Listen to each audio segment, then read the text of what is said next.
Is this the best new value in bourbon? Let's find out.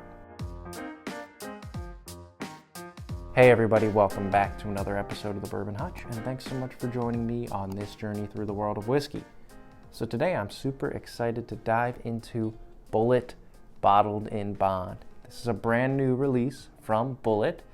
The story here is that this is their own distillate, and they've actually waited not only the 4 years to hit that bottled in bond designation, but an extra 3 years. So this is 7-year-old whiskey distilled back in 2017. Bottled in bond means, of course, that it's 100 proof. And then price point here is pretty on par with a lot of Bulleit products, which are pretty budget friendly. That's $50 for this new release. I got it actually a little cheaper than that at Costco. So really excited to see how much value this brings to their lineup, see how their own distillate is really shaping up after about 7 years in the barrel. And we'll see if Bulleit can maybe claim another rung of that really strong value proposition of, hey, we got good whiskey at an affordable price. I've heard some rumblings that this is a very good bottle, so I am excited to dive in. And for this price, it's one that you could just stock over and over again and really enjoy. So of course, the proof is in the pudding, or in this case, in the whiskey, how good it actually is. Let's dive in. Let's see what this brings to us on the nose.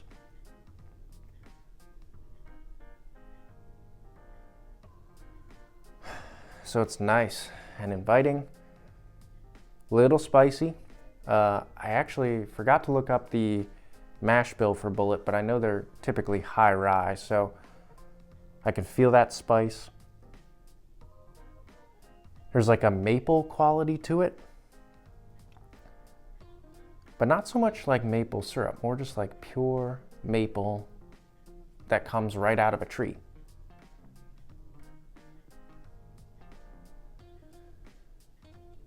Some orange citrus pop to it. Strong vanilla. Yeah, almost like a vanilla icing or vanilla custard experience. And then some brown sugar, and I would say just a nice solid medium oak on this one for me. Maybe a slight raisin kind of quality.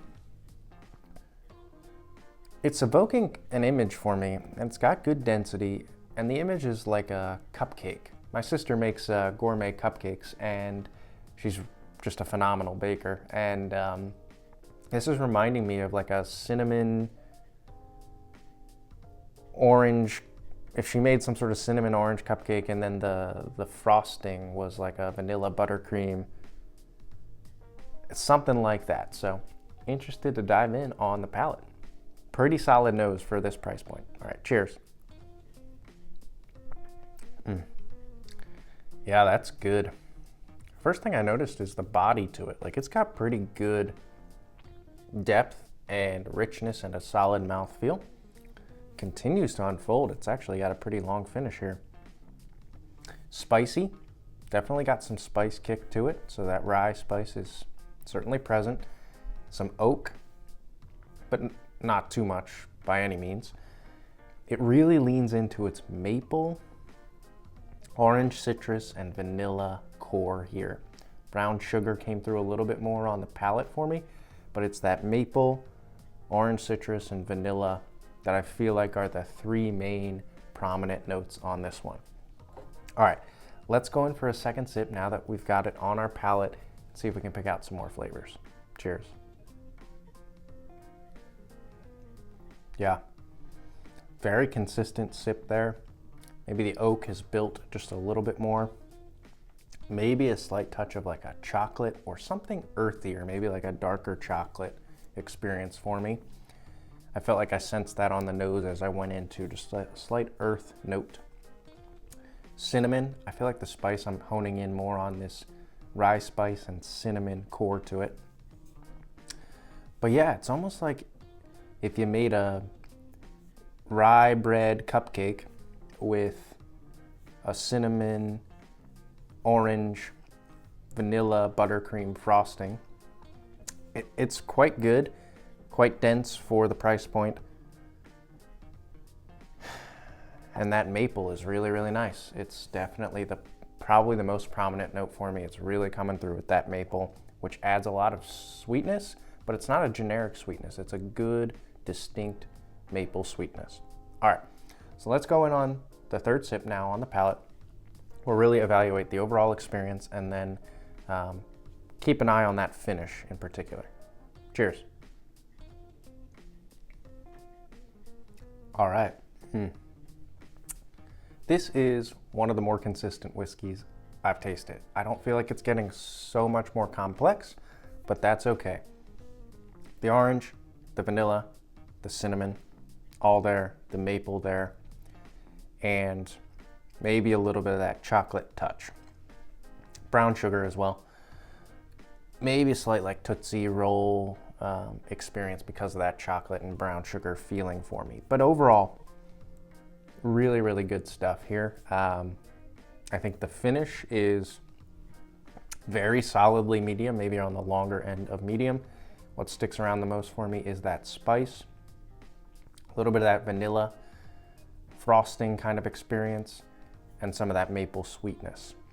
But I think the spice is what gives it some heft and keeps it around for a while. What I would say is, in my mind, there's a few in this like $50-ish category. One that immediately comes to mind is the Heaven Hill 7-year bottled in bond. I think this might be better, and I really like the Heaven Hill 7-year bottled in bond. I think of that as like quintessential whiskey with some brown sugar and cherry kind of core. This is very on a similar level, if not better. I think about Bulleit has their 12-year rye for, 60 to 70 bucks, somewhere in that range. That's great value, and this is great value. I'm really eager to start comparing this to a few other products that I do have. Another one that comes to mind is the New Riff 8-year-old. That came out last year. I thought it was a home run for New Riff, especially at that 8-year-old mark. It's just so flavorful. And again, I feel like this is hitting in that same ballpark of quality and value. So I definitely can recommend Bulleit Bottled in Bond, especially this first release. No idea what the plans are. I'm imagining this will be somewhat of a staple and it'll come out at least once a year. But this first release, they did a really nice job with, and it's delicious for the price. It's so easy to sip on. It's very consistent. Not the most complex thing ever.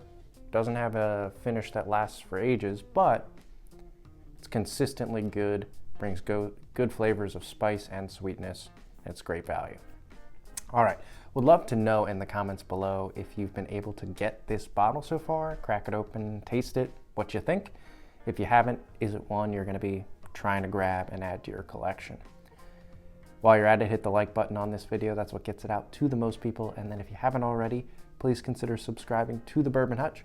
Trying to hit 5,000 subscribers by the end of 2025. Hope you can help us hit that goal.